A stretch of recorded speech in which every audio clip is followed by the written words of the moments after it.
Halo minasan, kembali lagi di video dengan tema How to Get Scholarship in Japan.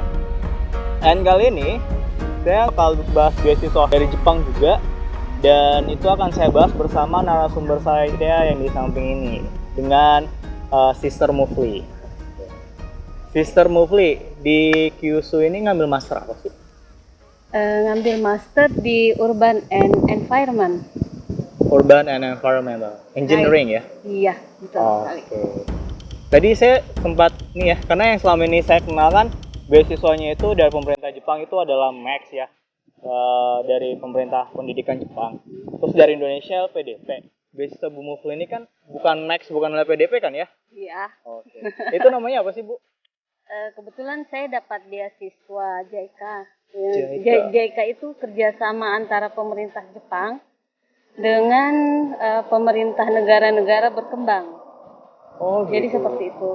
Jadi mereka memberikan beasiswa kepada orang-orang di negara-negara berkembang untuk meningkatkan kapasitas dari masyarakat negara berkembang tersebut. Oke. Jadi ini semacam kerjasama dari pemerintah Jepang dan Indonesia gitu. Iya, betul. Kok bisa sih Bu dapat beasiswa ini, terus dapat infonya itu gimana sih? Karena saya sendiri nih awam banget nih sama beasiswa ini Bu. JICA itu kemarin saya dapat info dari teman, suruh buka di linknya JICA. Ada ya Bu ya linknya JICA ya? Ada. Kebetulan sekarang itu ada semacam beasiswa buat teman-teman yang ada kerjasama dengan universitasnya. Nanti bisa dilihat di link JICA. Jadi ada beberapa universitas di Indonesia, itu mereka mengadakan kerjasama dengan JICA. Nah, lulusan-lulusan dari universitas tersebut boleh mendaftar. Namanya itu, kalau saya tidak salah, Inovasi for Asia. Inovasi for Asia.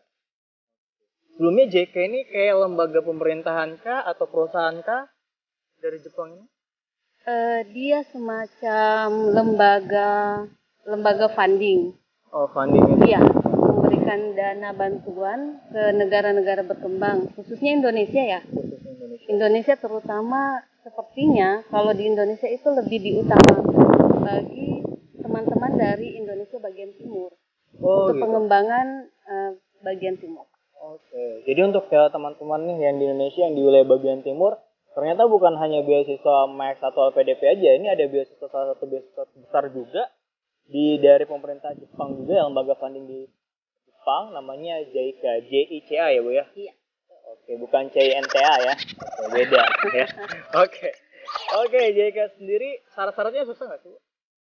Kemarin karena kebetulan saya lulusan dari Universitas Hasanuddin, Oke. jadi kami mengajukan aplikasi itu ke Unhas.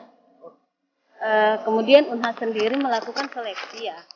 Seleksi internal buat teman-teman yang mendaftar. Kemudian hasil seleksi dari Unhas itu diajukan ke JICA. JICA kemudian menyeleksi lagi. Oh. Jadi ada 3 tahapan seleksi yang kemarin kami lakukan. Pertama itu di Unhas sendiri, kemudian di JICA Indonesia, kemudian setelah itu interview dengan JICA langsung dari Jepang kemarin. Oh, langsung dari Jepang. Oh, berarti ada 3 tahapan guys. Yang pertama tadi kita harus dari universitas dulu ya Bu ya. Habis itu yang kedua kita harus ke JICA. Jadi JICA ternyata ada punya representatif kantor di Indonesia ya. Iya. Oke, sama habis itu masih ada lagi ternyata guys untuk JICA di Jepang. Wow, luar biasa ya. Seleksinya ini luar biasa kayaknya nih. Seleksinya apa saja sih Bu sebenarnya? Seleksinya ya seperti pada Sebelum umumnya. administrasi ya, sebelum administrasi. Selain administrasi ya. Selain administrasi. Kebanyakan sih wawancara, terus wawancara of course English. Oh, wawancara harus Inggris tuh, wawancara harus Inggris. Iya. Oke. Kemudian kita buat semacam proposal. Apa sih rencana penelitian ke depan? Oke. Dan terkait dengan proyek yang sementara dijalankan oleh JICA. Oh, jadi proposalnya itu harus terkait dengan proyek yang dijalankan oleh JICA. Oh, kalau Max kemarin terserah apa aja, yang penting ada Indonesia dengan Jepang, tapi kalau ini harus berhubungan dengan proyek. Iya. Oke. Keren banget kayaknya interviewnya. Oke. Bu, kalau misalnya teman-teman di Indonesia nih, kan kadang takut ya bikin beasiswa di Jepang karena mereka takutnya ada bahasa Jepangnya, harus bisa bahasa Jepang. Kalau Max kemarin ternyata nggak ada. JK sendiri gimana? Mereka sendiri enggak. Bahasa Jepang itu bukan jadi persyaratan. Bukan jadi persyaratan. Hanya Inggris, katanya sebagai bahasa internasional.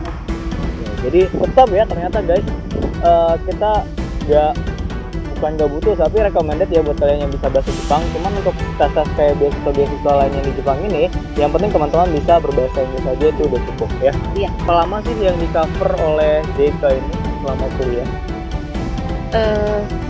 Kalau JK sendiri, setahu saya mereka mengadakan, jadi ada 6 bulan research student, kemudian masuk sebagai mahasiswa, jadi itu semua di cover dan all in menurut saya. Karena mulai dari biaya kuliah, biaya hidup, biaya pindah, biaya keberangkatan, dan biaya kepulangan. Sampai visanya juga ditanggung? Visa ditanggung. Oke. Jadi all in banget ya? All in. Jadi dari biaya hidup, biaya kampus, ya, biaya tiket pulang pergi, sama visa dan sebagainya. Asuransi juga ya? Dan kemudian ada satu lagi, kalau misal kita pindah dari dormitory ke apato, itu ada biaya pemindahan. Ada biaya pindah. Oh luar biasa. Jadi kalau gini guys, misalnya kalau di kita ini dormitory itu nggak selama-lamanya. Jadi kita cuma bisa berada di dormitory itu cuman maksimal 1 tahun. Jadi setelah 1 tahun kita harus pindah. Dan ternyata beasiswa JK ini menanggung biaya kepindahan itu ya, dari dormitory ke apato biasanya kita sebutnya. Oh, saya baru tahu juga nih guys. Ini baru banget bagi saya nih. Jadi bagi teman-teman yang misalnya selama ini cuma tahu Max atau LPDP, bisa coba di JK juga. Oh, JK asik juga. Oke, luar biasa. Terus harus dia research student juga ya Bu, ya? Research student sama kuliah 2 tahun. Terus ada lagi prakteknya nggak Bu selama di JK? Ada apanya? Praktek. Semacam magang gitu ya? Itu tergantung. Tidak tergantung. Semua orang yang dapat untuk magang. Kebetulan saya dapat magang 6 bulan setelah kuliah. Itu terkait dengan proyeknya. Dan ternyata beberapa teman yang dapat scholarship JK dari beberapa negara itu seperti itu. Oh, seperti itu. Jadi berhubung ini adalah beasiswa dari project itu, jadi Mr. Mufli sendiri ini harus research student dulu 6 bulan ya. Jadi kalau di Jepang itu ada ya guys, namanya research student. Jadi research student ini bukan master, bukan dokter, cuman dia adalah satu tahap sebelum masuk ke program master dan dokter itu. Karena sistemnya Jepang sendiri adalah research, penelitian, jadi kayak pengenalan dulu tentang kampus tuh kayak gimana sih, penelitian tuh kayak gimana sih, kursusnya kayak gimana sih, dan sebagainya. Itu ada di research student. Dan JK menanggung itu selama 6 bulan. Kemudian kuliah selama 2 tahun dan plus magang guys, luar biasa. Harus tahu ya kalau misalnya magang di Jepang itu nggak mudah. Jadi kalau kita bisa magang di Jepang itu menurut saya sih itu hal yang luar biasa. Wah, berarti Bung Mufli ini termasuk yang luar biasa ya Bu. Karena setahu saya nih guys, yang di Kyushu University ini JK itu orangnya nggak terlalu banyak, dan salah satunya ini ada Bung Mufli. Mungkin info dari kita juga ya Bung Mufli ya, yang kita nggak dapat ya, kita nggak dapat. Jadi mumpung ada informasi ini, teman-teman yuk silakan daftar, terbuka lebar nih buat teman-teman semua masuk ke Jepang. Bu, kenapa sih pilih Jepang? Kenapa pilih Jepang? Kenapa sih pilih Jepang? Sebenarnya kemarin nggak nyangka juga sih mau kuliah di Jepang. Cuman ya teman menyampaikan ke saya, coba aja mendaftar. Totonya lulus, alhamdulillah. Ini satu tes dari dia. Jadi coba-coba deh ternyata lulus. Tapi sebelumnya ada mimpi nggak sih ke Jepang? Enggak bermimpi juga. Enggak bermimpi. Tapi ini serasa mimpi ya ada di sini. Mimpi banget. Mimpi banget luar biasa. Oke guys, itu aja dulu ya tentang beasiswa JK Jepang. Jadi Bung Mufli punya info yang sangat menarik dan ini sangat baru juga buat saya, dan mungkin sebagian dari teman-teman Indonesia juga yang nggak tahu beasiswa ini. So silakan teman-teman cari search yang lebih lanjut di websitenya JK, dan atau boleh kata kuncinya saja cari di Google ya Bu, JK Innovation. Innovation Asia. Jadi cari di Google aja JK Innovation Asia. Oke, terima kasih Bung Mufli atas kesediaannya untuk sharing sama kita, berbagi sama teman-teman di Indonesia tentang beasiswa, salah satu beasiswa yang menarik di Jepang. Semoga berhasil guys. Semoga berhasil, semoga sukses. Ayo berjuang ya buat teman-teman yang di sana. Selanjutnya silakan teman-teman subscribe, komen di bawah ini apa aja, silakan ditanya mengenai Jepang ataupun study di Jepang tuh kayak gimana sih, student life-nya di Jepang kayak gimana sih. Oke, silakan komen dan insya Allah next saya bakal buat video sesuai dengan pertanyaan teman-teman di bawah. Sekian Bung Mufli, terima kasih banyak. Terima kasih juga. Bye bye minasan.